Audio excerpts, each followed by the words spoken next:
What's going on, everyone? This is Chris Albert. I put out a video earlier today. It was called How Overcarbing and Permabulking Can Kill Your Gains Even If You Eat Clean. A lot of you gave me some really good questions on that. Just a little recap. If you haven't watched that video, you should watch that video before watching this video. Basically, in the video, I talked about how eating carbohydrates multiple times throughout the day can build what's called an insulin resistance, or eating a mass abundance of carbohydrates, say in your off season or something like that, can build an insulin resistance that's going to kill your gains, lead you to get fat, and possibly lead you to become pre-diabetic in your older age. What I want to talk to you about now is a couple of questions I got. One question I got from a guy in the comments down there.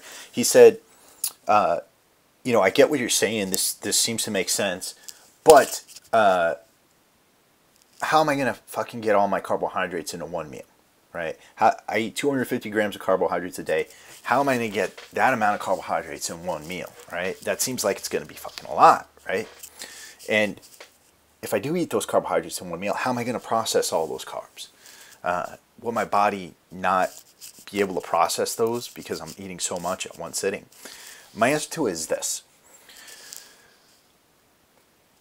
If you're eating carbohydrates at the proper time, meaning you're eating carbohydrates when you're in a state of insulin sensitivity, then you probably don't need as many carbs, right? Here's the reason. If you eat 250 grams of carbs throughout the day, and you're eating some of those carbs when you're not insulin sensitive, then here's the problem. The second your glycogen fills to your muscle cells capacity and your liver's capacity, you will still be secreting insulin, and those nutrients won't have anywhere to go. The only place that they'll go is in your fat stores. The only time you're actually using carbohydrates properly, the only time you're actually using carbohydrates for the purpose that you're eating them for, is when you're eating them in a state of insulin sensitivity. Right? If you're not eating them when you're insulin sensitive, then you're storing them as fat. On the other hand, if you're eating carbohydrates when you're insulin sensitive, then your receptor sites in your muscles are accepting that nutrition. They're accepting that fuel, and they will use that fuel to recharge themselves, fill themselves up with glycogen, and you'll have strength for the next day. So, knowing the facts that if you eat carbohydrates when you're insulin sensitive, you're using them, and if you don't eat them when you're insulin sensitive, if you eat them in a state of insulin resistance, then you are not going to be using them properly. So you need less carbs than you think you do. Okay? You likely need less carbs than you think you do. I'm not psychic. I'm not the wizard of the world or anything like that. I don't know you.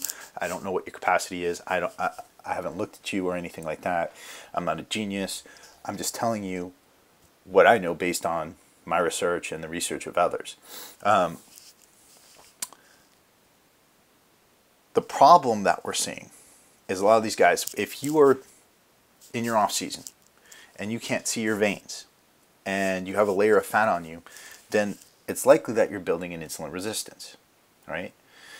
So knowing that we should be eating carbohydrates at a time when we are insulin sensitive, you're probably going to ask me now, when are you insulin sensitive? Well, one, you need to take a look at yourself. Just like I just said, if you have a layer of fat over you, you can't see your veins, right? You can't see any striations at all, then you're probably not insulin sensitive that often. The only time you're probably insulin sensitive is after you train, after you work out. And if you don't work out, then you're not insulin sensitive at all. So for those of you who may be in an off season or something like that, the wise choice would be to eat maybe a smaller amount of carbohydrates than you're eating 2 or 3 hours after your workout, right? That's if you have a layer of fat on you. If you're lean and you have abs and you have veins showing and things like that, then you can probably eat carbohydrates within an hour after your workout.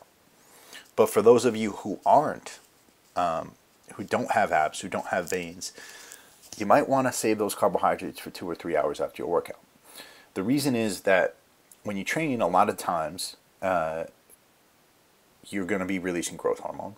You're going to be releasing a whole lot of really good hormones that are going to help you to metabolize fat, that are going to help you to burn fat. The second you have insulin get in your bloodstream, particularly if you ate carbohydrates before your workout or immediately after or anything like that, then you are starting to block those other hormones, because when you produce insulin, it blocks growth hormone and a lot of the other hormones that you use to metabolize fat. Now, if you don't train, it's probably not a good idea to be eating carbohydrates in the first place, especially if you have a layer of fat over you, right? I would reduce my consumption of carbohydrates on days that you don't train. Now, again, I'm not making any mention of protocol here. I'm not making any mention of the amount of meals you should be eating per day. I'm not saying you should follow a traditional bodybuilding diet. I'm not saying you should follow intermittent fasting or anything like that.